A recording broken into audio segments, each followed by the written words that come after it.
Vamos abrir nossas Bíblias em Romanos, capítulo 16, versículos 17 e 18.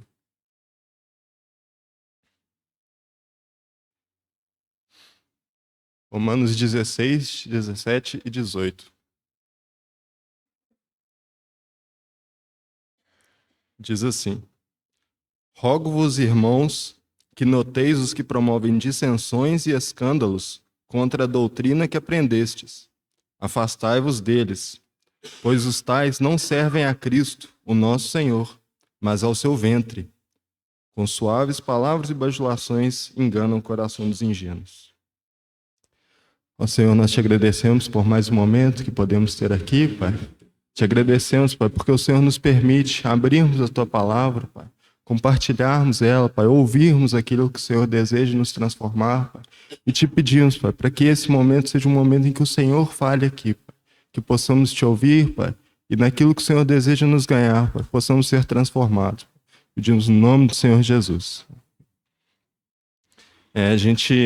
Recentemente, meu pai compartilhou os últimos versículos, e aí eu venho e volto, alguns, aí parece que Romanos não vai acabar nunca, que a gente está sempre indo e voltando. Mas esses versículos que nós lemos, eles me chamam muita atenção. E, igual meu pai até orou, eu não estou com expectativa de trazer aqui nenhuma novidade, estou com expectativa de mudar o pensamento de ninguém. São elementos que serão trazidos aqui que eu acho que a gente já conhece, ou pelo menos deveríamos conhecer, e eu creio que tem que estar bem firme no nosso coração para que nós venhamos a ter um viver que seja conforme a vontade do Senhor. E o foco que eu quero ter aqui é principalmente nesse 18, que fala: os tais não servem a Cristo nosso Senhor, mas ao seu ventre. Outros irmãos já trouxeram sobre isso também. E eu acho que isso é extremamente relevante para nós, porque a gente vive uma época em que a gente ouve muito ser falado sobre coloque você em primeiro lugar, pensa primeiro em si mesmo, não ouça aquilo que o outro tem, não ignore aquilo, coloque você, pense em você. E essas coisas, elas vão ganhando espaço nos nossos corações. Porque de tanto que a gente ouve, a gente começa a compreender que isso é normal, que a gente tem mesmo que pensar na gente.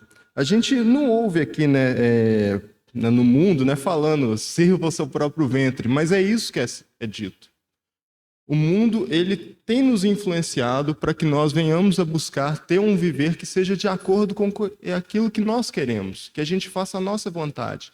Isso, embora a gente tenha ouvido muito isso recentemente, não é nenhuma novidade na história da humanidade.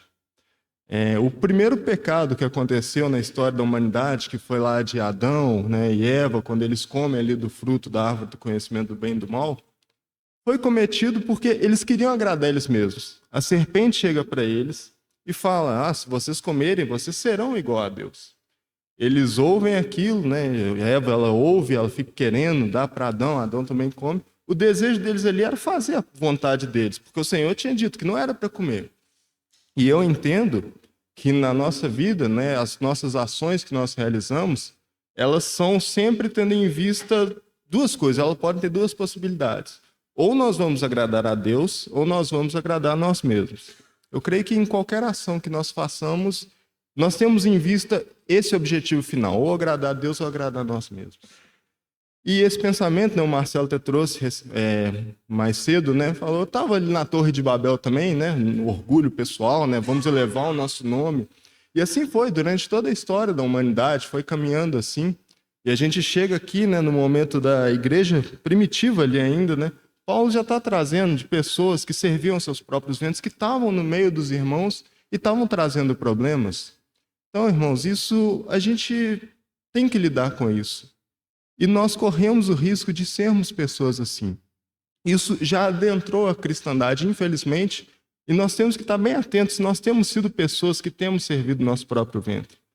Mas assim, o que seria mesmo, viver uma vida de serviço ao próprio ventre, que a gente pode ouvir, eu pelo menos fico confuso com o que é isso de fato. E eu acho que um versículo que é bem interessante para explicar isso é lá em Filipenses. Gostaria que os irmãos abrissem também. Filipenses, capítulo 3. Filipenses capítulo 3, versículos 17 ao 19. É uma outra carta de Paulo, né, que diz assim, versículos 17 ao 19. Irmãos, sede meus imitadores e observai os que andam segundo o exemplo que tendes em nós. Pois muitos há, dos quais muitas vezes vos disse, e agora novamente digo chorando, que são inimigos da cruz de Cristo. O seu fim é a perdição, o seu Deus é o ventre, e a sua glória é a vergonha. Só pensam nas coisas terrenas. Então, com base, irmãos, e aqui em outros textos também, eu entendo que aqueles que servem ao próprio ventre são pessoas que só pensam nas coisas terrenas. E aqui, né, mais um local em que a gente vê, né, Filipos tinha uma outra igreja, que os irmãos se reuniam ali e também estavam com esses problemas ali. Esses problemas, eles existem no meio dos irmãos. E é estranho, né? Porque a gente pensa que nós somos salvos, nós já conhecemos aquilo que o Senhor nos falou, nós conhecemos a Bíblia, conhecemos a palavra. Então, será que nós, sendo salvos, a gente, né, tem como viver segundo o próprio ventre ainda? E tem. A gente viu aqui esses versículos. Pessoas que estavam no meio dos irmãos, que ouviam aquilo que o Senhor estava dizendo, né? Eles ouviram ali do próprio irmão Paulo, né? Talvez muitos aqui, talvez até tiveram contato com o próprio Senhor Jesus e ainda podemos permanecer nessa situação. E eu entendo que isso ocorre por conta do nosso orgulho. Porque eu penso que todos os seres humanos eles têm algum grau de orgulho. Todos eles pensam de si, né, usando a linguagem ali de Romanos, né, pensam de si além do que convém em muitas situações. Porque a gente vê uma situação, a gente tem alguma discórdia com o irmão e a gente pensa, não, eu não sou digno de sofrer o dano nisso aqui. É o irmão que tem que sofrer. E aí isso por quê? Porque nós nos consideramos demais. A gente vê uma situação em que podemos optar por fazer a vontade de Deus ou fazer a nossa própria vontade, e a gente escolhe fazer a nossa vontade, porque, nossa, eu preciso ter esse prazer, eu preciso realizar esse sonho, e deixamos a vontade de Deus de lado. Tudo isso por conta do nosso orgulho, por conta do nosso ego. E pensando nisso, eu gostaria de entrar, o meu foco hoje é a gente considerar essa questão do serviço ao próprio ventre a partir de um personagem que eu gosto muito, que é Nabucodonosor. Ele é um dos personagens que eu mais tenho atração ali no Velho Testamento, que eu acho a história dele muito interessante. Ela pode falar muito aos nossos corações. Nabucodonosor, ele foi um rei que viveu, né, há muitos anos, ele teve um dos maiores impérios, ele tinha o maior império da época e foi um dos maiores impérios da história. Não bastando ele estar na Bíblia, a gente ainda estuda ele nas aulas de história, né? Eu, pelo menos, quando eu estava no 6º, 7º ano, estudei sobre ele. E ele foi um rei muito famoso, muito poderoso. E a gente tem na Bíblia algumas referências a ele. A primeira ali em 2 Reis 24, em que já começa a dizer, né? Começa a contar a história dele indo ali para Jerusalém, para tomar Jerusalém. A gente tem uma referência em Jeremias, em que Deus chama Nabucodonosor de meu servo Nabucodonosor, que ele iria fazer aquilo que o Senhor havia prometido que aconteceria com Israel, caso eles não seguissem o Senhor. Mas o foco que eu quero que tenhamos é em Daniel. Então vamos abrir lá em Daniel, capítulo 1. E a gente vai ficar nesse livro, desse profeta que é muito interessante.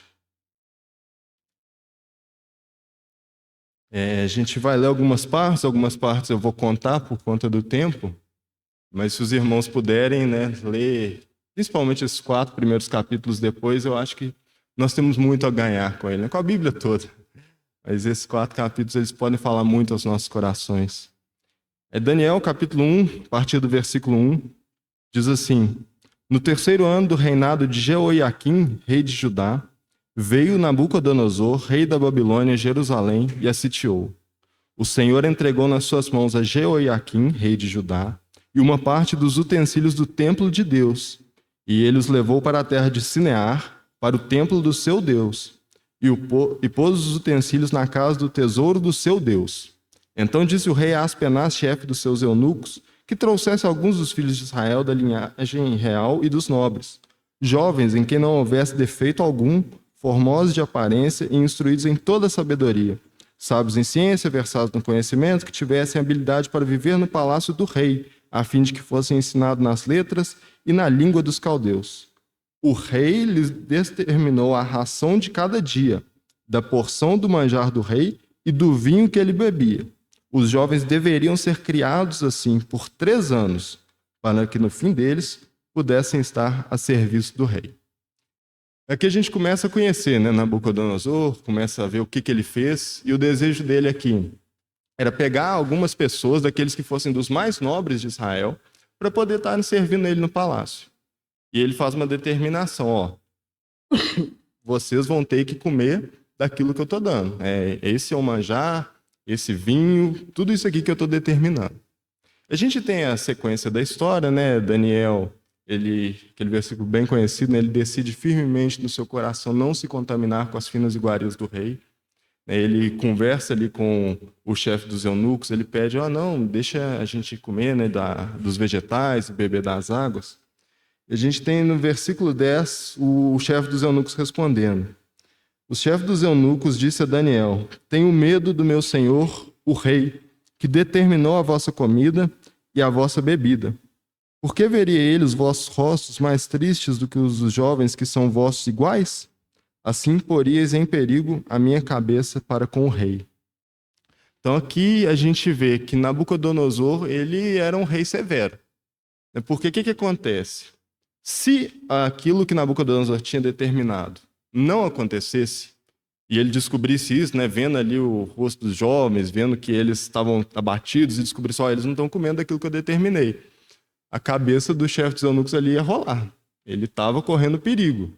Então a gente vê que existia uma severidade da parte de Nabucodonosor, até pelo fato dele ser rei, né, dele ser imperador, ele tinha a questão da imponência dele, mas ele era alguém severo, que ele mataria se a vontade dele não fosse cumprida. E aí a gente vai seguindo, né, a história. Daniel, ele conversa ali com outra pessoa, né, ele pede para isso acontecer, e acaba que o chefe dos eunucos, ele acaba permitindo que isso viesse a acontecer, eles comem ali dos vegetais, bebem das águas, e ele pede para serem provados 10 dias, nesses 10 dias eles comem e os outros comem das porções que o rei havia determinado, e no final desses dias é visto que eles estavam mais fortes, né, mais vigorosos do que os outros, com o rosto melhor do que os outros, e a comida que o rei determina é tirada e é dada aquela que Daniel e seus amigos haviam pedido para poderem estar comendo. Vão ler aqui, a partir do versículo 18. Só um fato que eu esqueci. Depois disso, né, depois que tem esse experimento, né, dos 10 dias, o Senhor dá a Daniel ali a sabedoria para interpretar sonhos e dá para os amigos dele sabedoria e inteligência em toda a cultura dali. E aí agora no versículo 18, que Nabucodonosor aparece de novo. Foco que eu quero dar aqui é em Nabucodonosor. É dito que, ao fim dos dias depois dos quais o rei tinha dito que os trouxessem, o chefe dos eunucos os apresentou diante de Nabucodonosor. O rei falou com eles, e entre todos eles não foram achados outros tais como Daniel, Ananias, Misael e Azarias. Por isso, permaneceram diante do rei. Em toda a matéria de sabedoria e de inteligência sobre o que o rei lhes fez perguntas, achou-os 10 vezes mais sábios do que todos os magos e encantadores que havia em todo o seu reino. Então, irmãos, aqui, esse primeiro capítulo, né, eu fecho aqui, a gente não vê tanto de Nabucodonosor ainda, a gente vê muitas falas dele indiretas, né, muitas citações ao que ele disse, a visão do servo com relação a quem era Nabucodonosor, mas a gente já pode tirar, né, eu penso que a gente pode tirar uma lição com algo que aconteceu aqui em comparação à nossa vida quando nós vivemos segundo o nosso próprio ventre, que é com relação a se nós temos essa vida, né, de colocarmos acima dos outros, de termos um ego muito inflado, de sermos orgulhosos, quando nós ouvimos irmãos, ou até qualquer outra pessoa, né, até não sendo irmão, mas o meu foco é em irmãos, que eles têm uma visão diferente da nossa, eles têm ideias diferentes das nossas, eles passam orientações e outras coisas diferentes da forma como nós vemos, nós corremos o risco de matar esses irmãos, mas não matar cortando a cabeça, como Nabucodonosor podia fazer, mas matar nos nossos corações.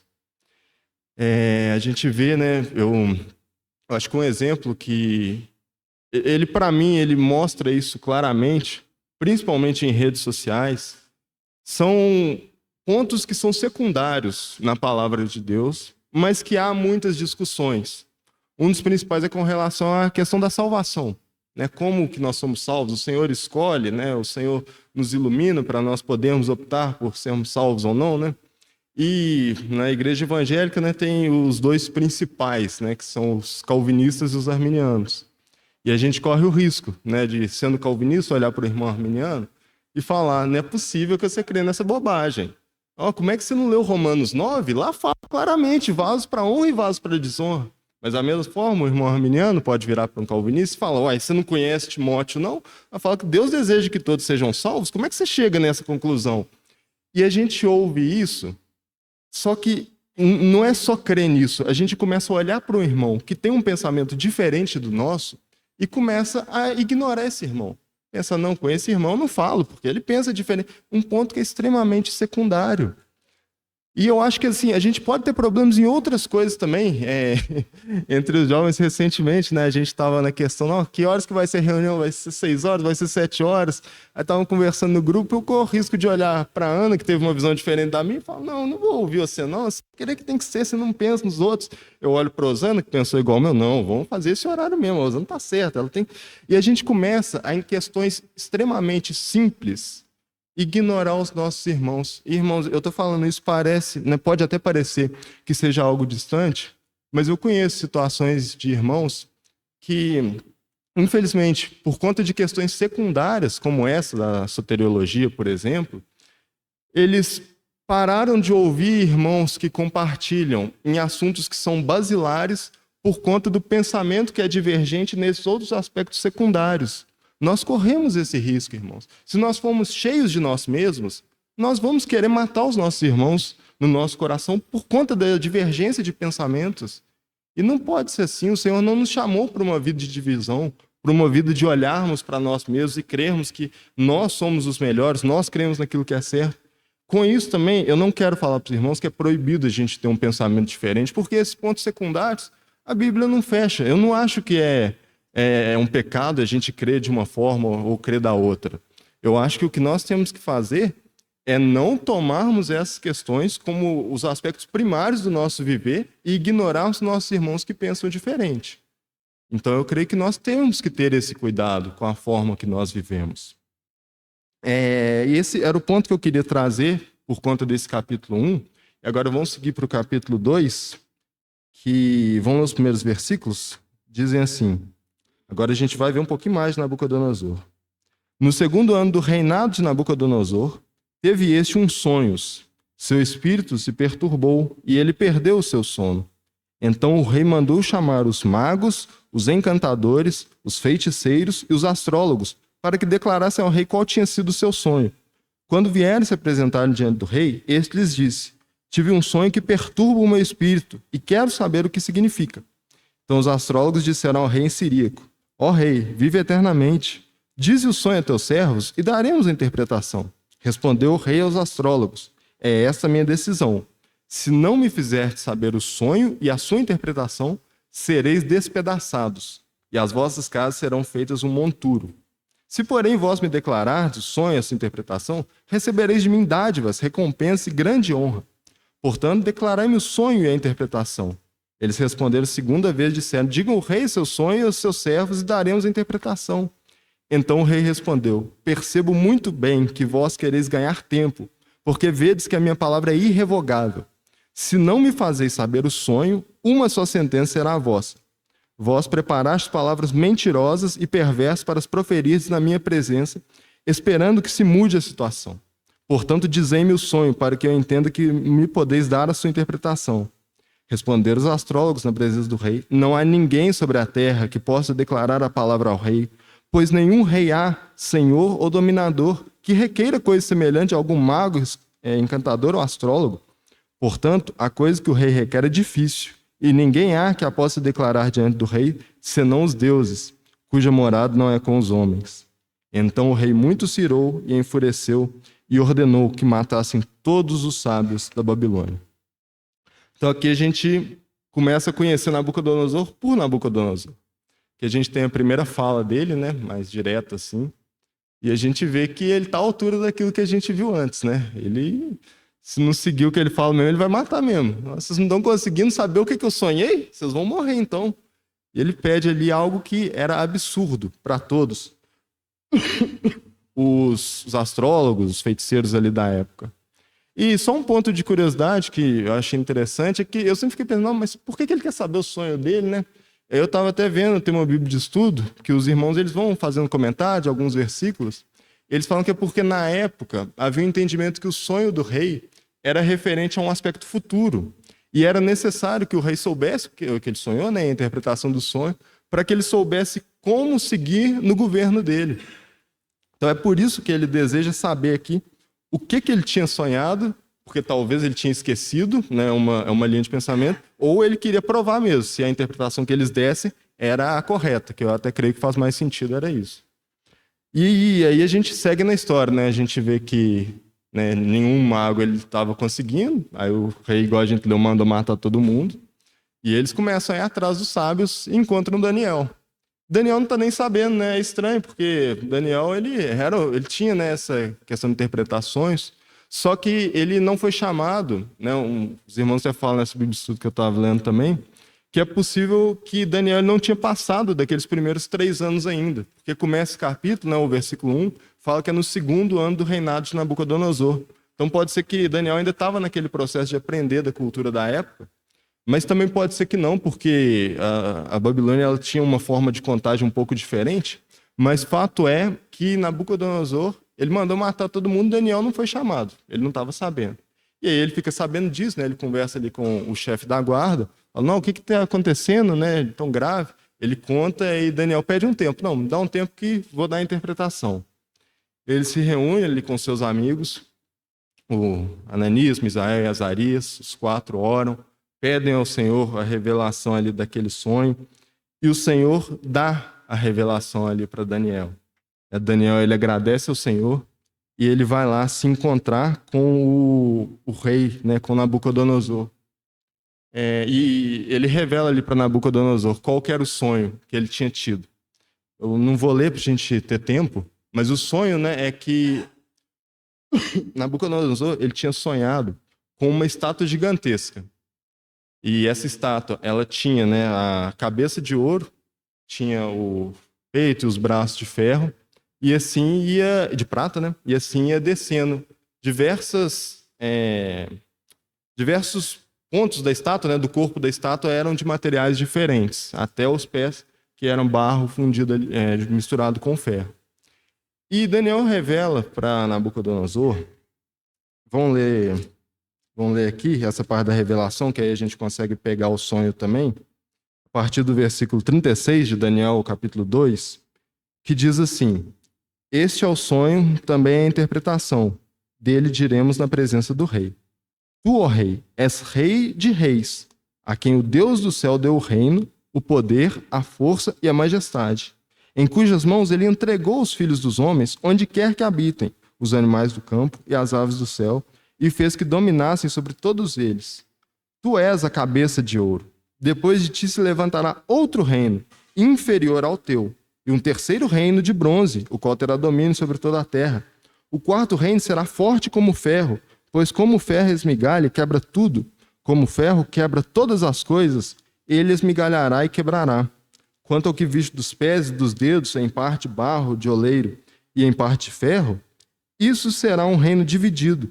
Contudo, haverá nele alguma coisa da firmeza do ferro, pois que viste o ferro misturado com barro de oleiro. Como os dedos dos pés eram em parte de ferro e em parte de barro, assim uma parte o reino será forte, por outro será frágil. Quanto ao que viste do ferro misturado com barro de oleiro, serão misturados pelo casamento, mas não se ligarão um ao outro, assim como o ferro não se mistura com o barro. Eu quis ler essa parte, mas só para os irmãos verem a descrição da estátua, que isso é relevante porque a gente vai ver depois. Versículo 44. Nos dias destes reis, porém, o Deus do céu levantará um reino que não será jamais destruído. Este reino não passará a outro povo, mas esmigalhará e consumirá todos estes reinos e será estabelecido para sempre. Como viste que do monte foi cortada uma pedra sem auxílio de mãos, e ela esmigalhou o ferro, o bronze, o barro, a prata e o ouro, o grande Deus fez saber ao rei o que há de ser depois disso. Certo é o sonho e fiel à sua interpretação. Então o rei Nabucodonosor caiu com o rosto em terra e adorou a Daniel e ordenou que lhe fizessem oferta de cereais e perfumes suaves. Respondeu o rei a Daniel: certamente o vosso Deus é Deus dos deuses e o Senhor dos reis e o revelador de mistérios, pois pudeste revelar este mistério. Então, irmãos, aqui eu tenho algumas coisas para comentar sobre esse capítulo 2, mas eu acho que é mais interessante a gente comentar com o começo do capítulo 3, que a gente vai ler daqui a pouquinho. Mas essa parte aqui me chama a atenção porque Nabucodonosor ele vê um sinal maravilhoso, uma revelação ali que ninguém poderia fazer. Igual a gente viu no começo do capítulo, os sábios, os astrólogos, tudo, eles falam, ó, isso só pode ser feito pelos deuses, que não habitam entre os homens. E Nabucodonosor vê um homem fazendo isso, e esse homem mostra que quem o revelou foi o Senhor. Ele fala, né, na parte que a gente não leu, Daniel fala com ele que não foi revelado porque eu era melhor do que os outros, mas porque o Senhor dos céus quer te revelar. Então o Senhor usa Daniel para mostrar o poder dele para Nabucodonosor. E a gente vê aqui, né, Nabucodonosor ele se rende, ele se prostra, e a gente pode até pensar, não, então parece que agora houve uma mudança com relação a Nabucodonosor, né, que era aquele rei que era né, assustador, né, cortava a cabeça das pessoas, roubou ali os utensílios da casa de Deus. Parece que ele mudou, ele está reconhecendo que é a Deus, né, até se prostrando. Só que não é bem assim. Vamos ler o começo do capítulo 3, em que é dito: o rei Nabucodonosor fez uma estátua de ouro, cuja altura era de 60 côvados e a largura de 6 côvados. Levantou-a no campo de Dura, na província de Babilônia. Então Nabucodonosor mandou juntar os sátrapas, os prefeitos, governadores, juízes, tesoureiros, magistrados, conselheiros e todos os oficiais das províncias para que viessem à consagração da estátua que o rei Nabucodonosor tinha levantado. De modo que se ajuntaram os sátrapas, os prefeitos, governadores, juízes, tesoureiros, magistrados, conselheiros e todos os oficiais das províncias para a consagração da estátua que o rei Nabucodonosor tinha levantado. Estavam em pé diante da imagem que Nabucodonosor tinha levantado. Então o arauto apregoava em alta voz: ordena-se a vós, ó povos, nações, gente de todas as línguas, quando ouvirdes o som da trombeta, do pífaro, da harpa, da cítara, do saltério, da gaita de foles e de toda sorte de música, vos prostrareis e adorareis a imagem de ouro que o rei Nabucodonosor levantou. Qualquer que não se prostrar e não a adorar, será na mesma hora lançado na fornalha de fogo ardente. Só até aqui por enquanto, que eu acho que isso faz a ligação com o que a gente viu no capítulo 2 e com o que eu estou querendo trazer agora. Não houve mudança no coração de Nabucodonosor. Ele continuava cheio de si, cheio de orgulho pessoal. A gente não sabe direito o que era essa estátua, se era uma estátua dele, né, ou se era uma estátua para os deuses dele. Mas o que é interessante aqui é porque a gente acabou de ver que ele teve um sonho, que a estátua ela tinha diversas partes, cada uma de um material, de ouro, ferro, de prata, de bronze. O que Nabucodonosor faz aqui é construir uma estátua gigantesca toda de ouro. E isso tem uma representatividade que Nabucodonosor está querendo dizer que, ó, o Senhor revelou que vai passar o meu reino, vai ter um outro reino, depois outro e outro, até o final em que vai ter um reino eterno, mas não é isso não. O reino é meu. A estátua de ouro está mostrando isso. O reino que seria para a posteridade, para a eternidade, seria o dele. Era isso que ele estava mostrando com essa estátua. Eu achei muito interessante porque tem um documento que foi encontrado daquela época, eu estava vendo até também nessa Bíblia de Estudo, que diz assim, é um documento da época de Nabucodonosor escrito por ele: ao lado de minha estátua como rei, escrevi uma inscrição mencionando meu nome.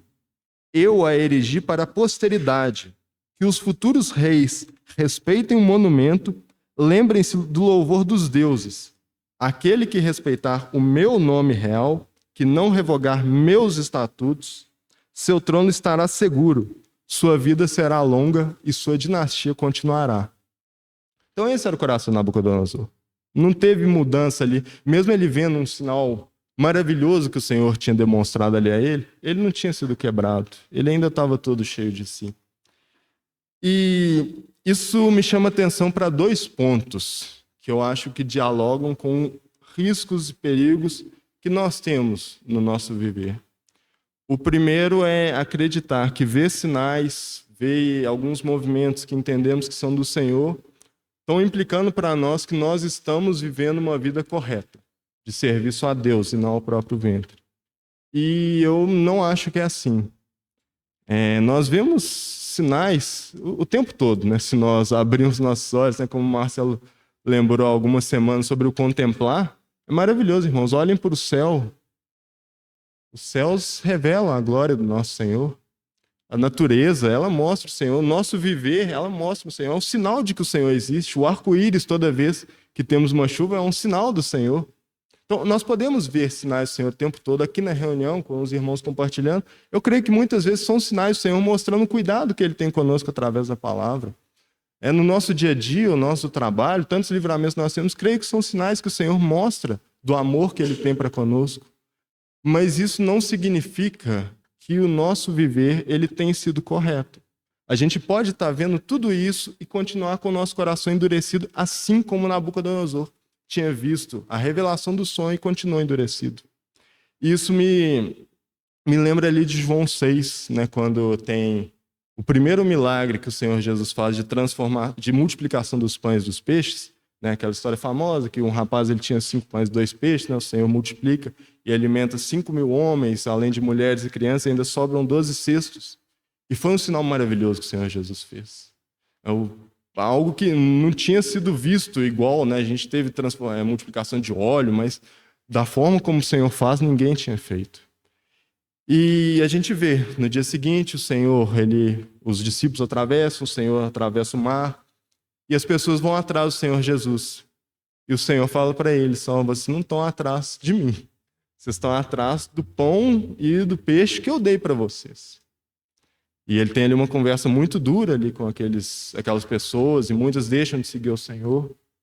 E eu acho que a gente corre esse mesmo risco de estar vendo sinais, estar correndo atrás do Senhor, para o Senhor satisfazer o nosso orgulho, para o Senhor satisfazer o nosso ego, e a gente não está sendo transformado por isso. Eu acho que nós temos que ter muita atenção com isso, irmãos, com o nosso viver. Se temos visto o agir do Senhor e se Ele tem nos moldado segundo a vontade dEle. E o segundo ponto que me chama a atenção nesse final do capítulo 2, começo do capítulo 3, é com relação ao serviço a Deus. Como eu falei no começo, em Jeremias, o Senhor chama Nabucodonosor de o meu servo Nabucodonosor. O que Nabucodonosor faz de invadir Jerusalém, né? Israel já tinha sido levado pelos assírios, de invadir ali Jerusalém, de tomar os utensílios do templo, de destruir tudo ali, levar os judeus cativos, era algo que o Senhor já tinha dito que aconteceria caso Israel não cumprisse os mandamentos que ele tinha dado ali com Moisés. O Senhor já tinha falado isso para eles. Então, o que o Senhor faz? Ele utiliza Nabucodonosor para realizar esse serviço sem Nabucodonosor nem sequer conhecer Deus. Né? Ele fez aquele serviço tudo, tanto que ele pega os utensílios e leva para a casa do Deus que ele adorava. Mas ele fez um serviço que era da vontade de Deus.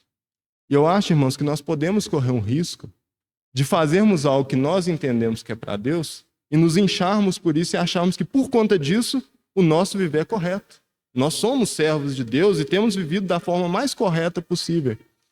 Irmãos, eu posso estar aqui na frente agora falando de elementos que são da vontade do Senhor, mas está com o meu coração desejoso que os irmãos olhem para mim e vejam quanto conhecimento eu tenho da palavra de Deus. Eu posso estar aqui fazendo isso com o coração incorreto. Da mesma forma, eu posso estar tocando ali no louvor, eu não toco, os irmãos podem estar lá tocando, e estão desejosos de serem ouvidos, não de que aconteça, não de que o Senhor seja glorificado. Nós temos esse risco, irmãos, de servirmos ao Senhor de uma forma que não é para Ele, de uma forma que é para que nós sejamos vistos. Esse risco existe, e nós temos que ter cuidado com isso. Quando eu penso nisso, me chama a atenção a história de Demas. Demas era um dos cooperadores de Paulo. Ele aparece 3 vezes na Bíblia. Aparece ali em Colossenses, 2 Timóteo e Filemão. Cronologicamente, a última dessas 3 cartas é a 2 Timóteo, que foi escrita ali, a última carta que a gente tem registro de Paulo, né, que depois disso ele é assassinado. E em Colossenses e Filemão, né, que acontecem antes, Demas é representado como um dos cooperadores de Paulo. Alguém que estava ali no círculo de Paulo fazendo aquilo que Paulo desejava, aquilo que os irmãos entendiam que era o correto para espalhar o evangelho. A última aparição que nós temos de Demas é em 2 Timóteo, quando Paulo fala que Demas amou o presente século. Irmãos, a gente está aqui domingo após domingo, terça, sábado, sexta, diversas reuniões, mas corremos o risco de estarmos ainda amando o presente século. Como nós vimos, servos do próprio ventre são pessoas que amam as coisas terrenas. Irmãos, eu falo para os irmãos que muitas vezes eu amo mais as coisas terrenas do que as coisas do Senhor. E isso tem que ser para vergonha, porque o nosso viver transformados, entendendo a obra maravilhosa que o Senhor Jesus fez na cruz por nós, tem que nos levar a uma transformação, tem que moldar nossa mente e mostrar para a gente que o viver não é essa terra.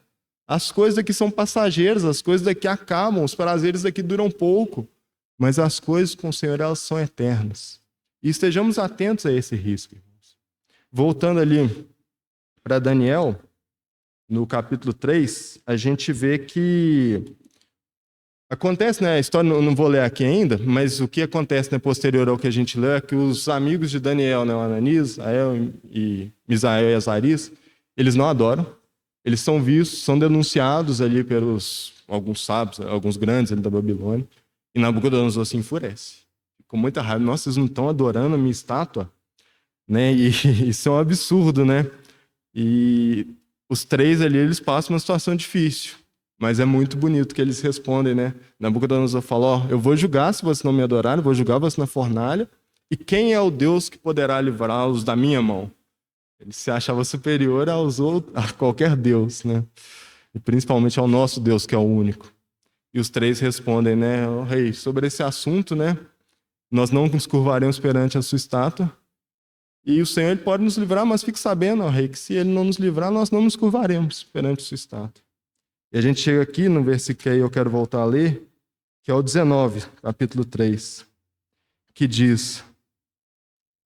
Então Nabucodonosor se encheu de furor e se mudou o aspecto do seu rosto contra Sadraque, Mesaque e Abednego. Ordenou que a fornalha se aquecesse 7 vezes mais do que se costumava. E ordenou aos homens mais fortes que estavam no seu exército que amarrassem Sadraque, Mesaque e Abednego para os lançarem na fornalha de fogo ardente. Então estes homens foram amarrados com seus mantos, túnicas, turbantes e suas vestes, e foram lançados na fornalha de fogo ardente. Porque a palavra do rei era urgente e a fornalha estava sobremaneira quente, a chama do fogo matou os homens que levaram Sadraque, Mesaque e Abednego. Estes 3 homens, Sadraque, Mesaque e Abednego, caíram amarrados dentro da fornalha do fogo ardente. Então o rei Nabucodonosor espantou-se, levantou-se depressa e disse aos seus conselheiros: Não lançamos nós 3 homens atados dentro do fogo? Responderam ao rei: É verdade, ó rei. Disse ele: Eu, porém, vejo 4 homens soltos que andam passeando dentro do fogo, sem nenhum dano. E o aspecto do quarto é semelhante ao filho dos deuses. Então se chegou Nabucodonosor à porta da fornalha de fogo ardente e disse: Sadraque, Mesaque e Abednego, servos do Deus Altíssimo, saí e vinde. Então Sadraque, Mesaque e Abednego saíram do meio do fogo. Ajuntaram sátrapas, prefeitos, governadores, conselheiros do rei, contemplando estes homens, e viram que o fogo não tinha tido poder algum sobre os seus corpos, nenhum só cabelo da sua cabeça se tinha queimado, nem os seus mantos se mudaram, nem havia cheiro de fogo neles. Então Nabucodonosor disse: Bendito seja o Deus de Sadraque, Mesaque e Abednego, que enviou seu anjo e livrou seus servos que confiaram nele, pois não quiseram cumprir a palavra do rei, preferiram entregar os seus corpos a servirem e adorarem qualquer outro Deus senão o seu Deus. Por mim, pois, é feito um decreto, pelo qual todo povo, nação e língua, que disser blasfêmia contra Deus de Sadraque, Mesaque e Abednego, seja despedaçado, e as suas casas sejam feitas um monturo, pois não há outro Deus que possa livrar como este.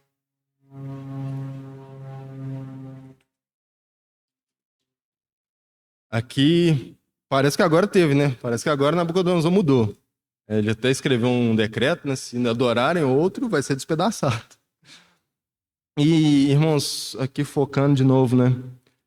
A gente corre o risco de estar vendo continuamente o tratar do Senhor nas nossas vidas, o agir do Senhor, as misericórdias do Senhor sobre nossas vidas, e não sermos transformados.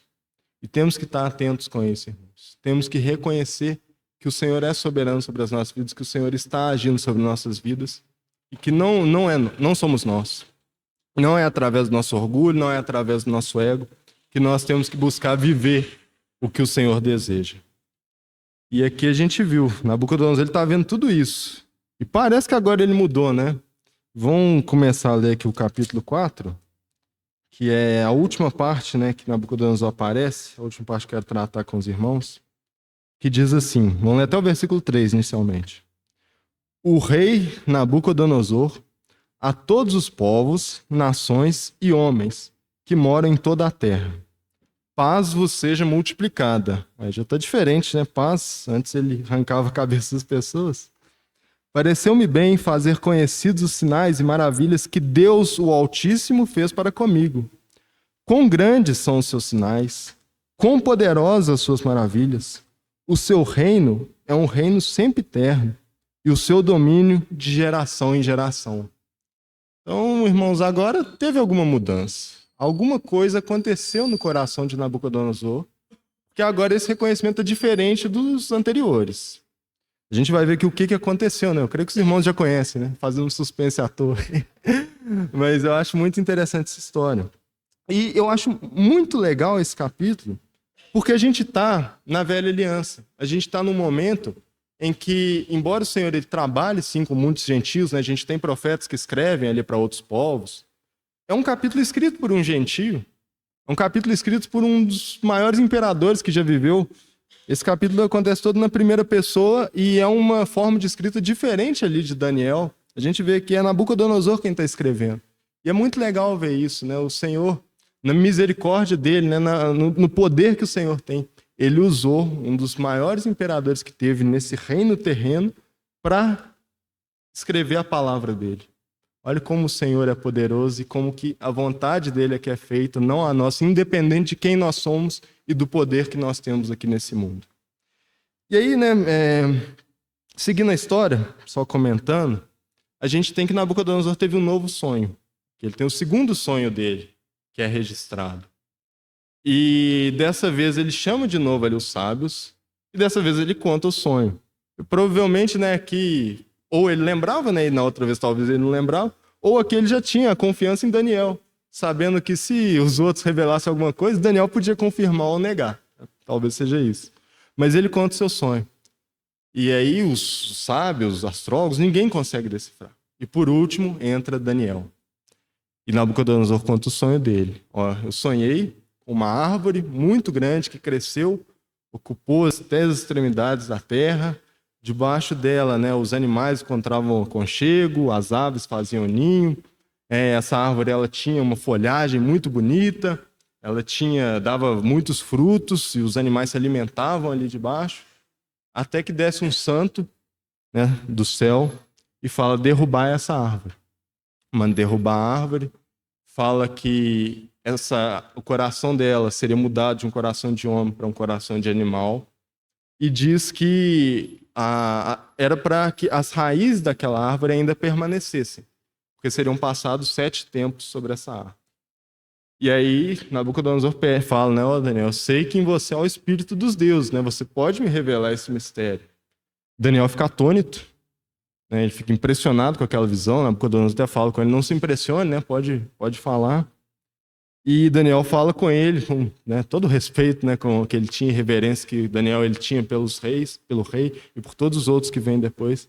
Ele fala: ó, rei, que esse seu sonho seja para os seus inimigos, né, sejam para aqueles que te odeiam, mas essa árvore é o Senhor, né, e o Senhor vai ser tirado, né, dentre os homens, vai passar um tempo sobre o Senhor. Mas o vigia que você viu, né? Ele mantém a raiz lá porque o seu reino vai voltar para você. Mas aí ele fala para Nabucodonosor: mas isso não te dá um conselho, ó rei, é que o Senhor se arrependa, né, dos seus pecados Ele fala de alguma outra coisa também, que agora não estou me recordando bem. Mas e aí a gente tem nessa passagem, a gente tem toda essa história, essa revelação do sonho, e a gente chega aqui no versículo 28. Aqui no 27, né, que Daniel fala, né, usando de misericórdia para com os pobres, talvez se prolongue a tua tranquilidade.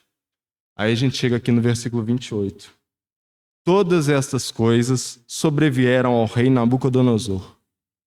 Ao cabo de 12 meses, passeando o rei sobre o palácio real de Babilônia, disse: não é esta a grande Babilônia que eu edifiquei para a casa real, com a força do meu poder e para a glória da minha majestade? Ainda estava a palavra na boca do rei, quando desceu uma voz do céu: a ti se diz, ó rei Nabucodonosor, passou de ti o reino, serás tirado dentre os homens, e a tua morada será com os animais do campo. E te farão comer erva como os bois.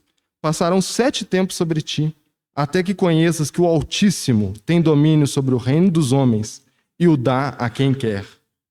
Na mesma hora, cumpriu-se a palavra sobre Nabucodonosor. E ele foi tirado dentre os homens, e comia erva como os bois, e o seu corpo foi molhado do orvalho do céu, até que lhe cresceu o cabelo como as penas da águia, e as suas unhas como as das aves. Irmãos, eu acho que se essa história dessa transformação de Nabucodonosor fosse contada só na escola, não tivesse na Bíblia, eu não acreditaria. Eu penso, gente, um rei, um poderoso, ele fica doido desse jeito e vai lá para os bichos, vai crescer o pelo dele, olha o poder que ele tem.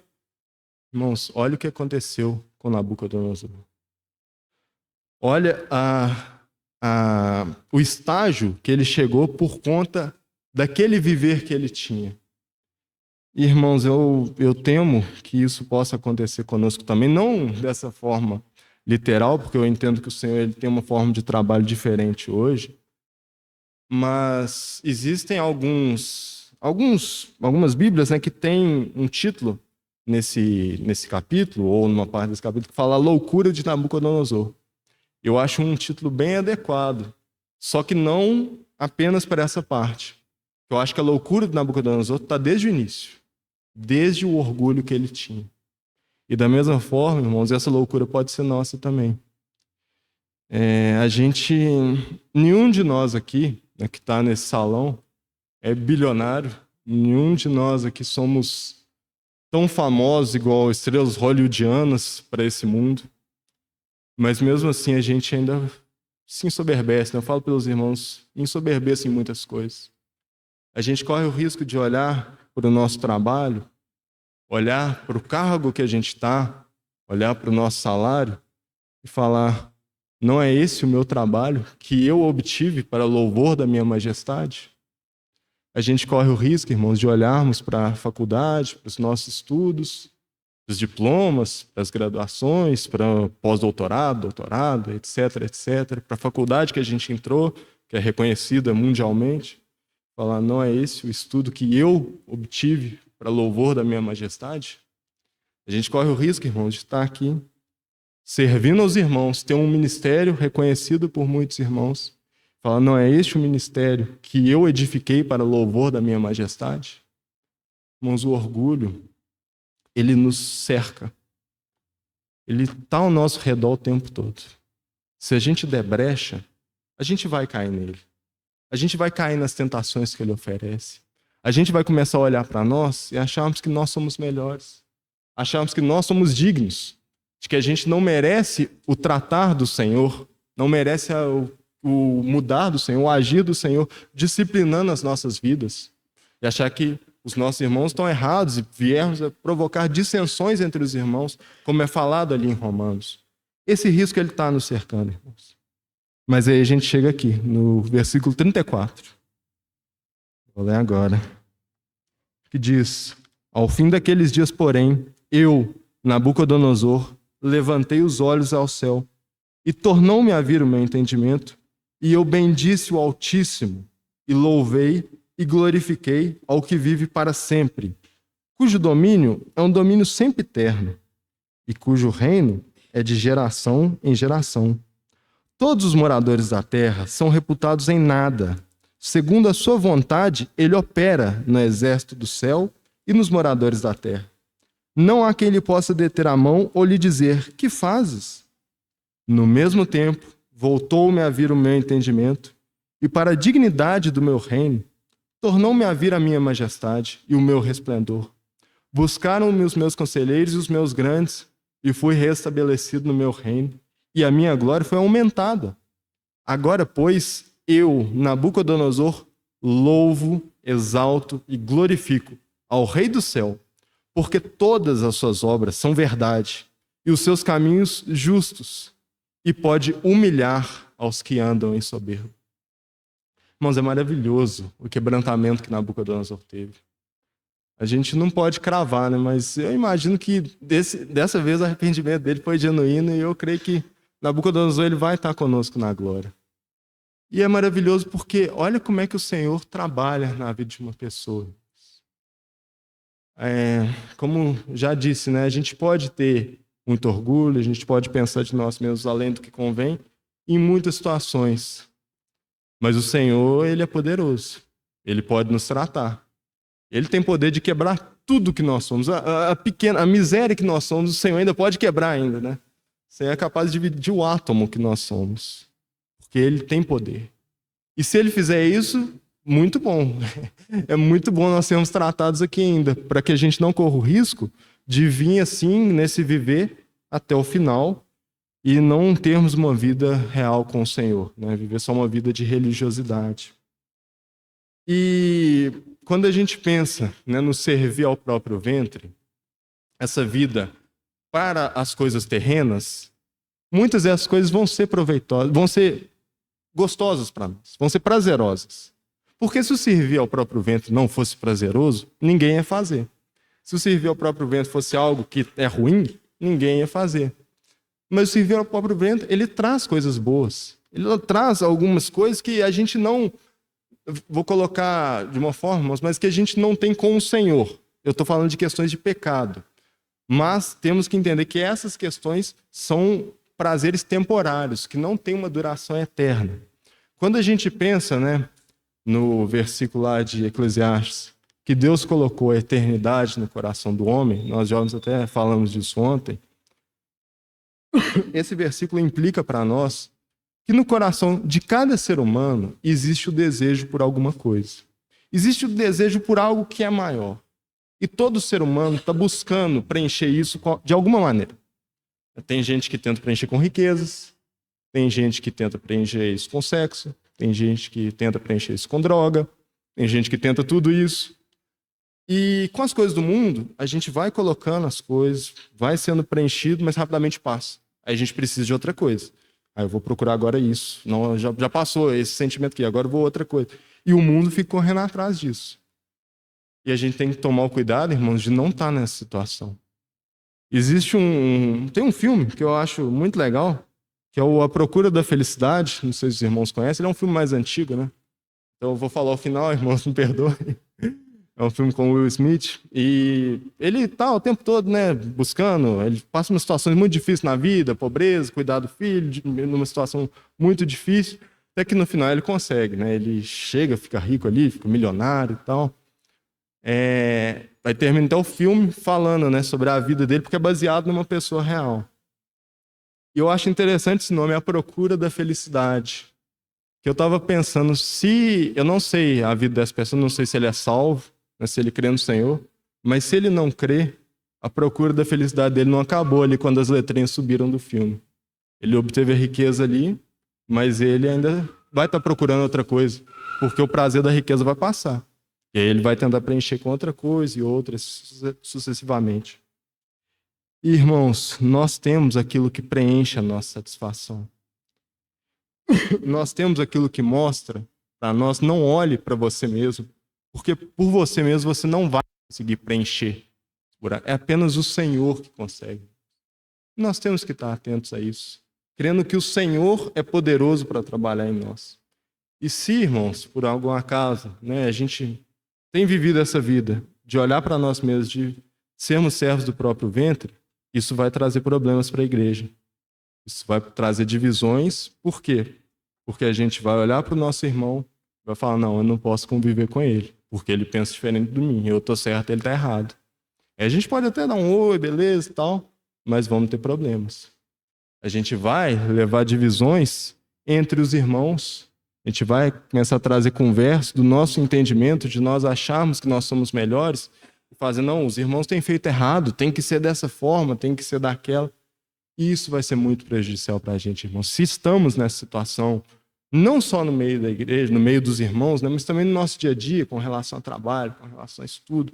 Se estamos nessa situação, irmãos, abramos os nossos olhos e olhemos para o Senhor. Porque, como Nabucodonosor falou, ele é poderoso para quebrar os soberbos. E que o Senhor nos trate, irmãos, e que o Senhor nos ajude a termos um viver que seja de serviço a Deus, não ao nosso próprio ventre. Que o Senhor nos abençoe.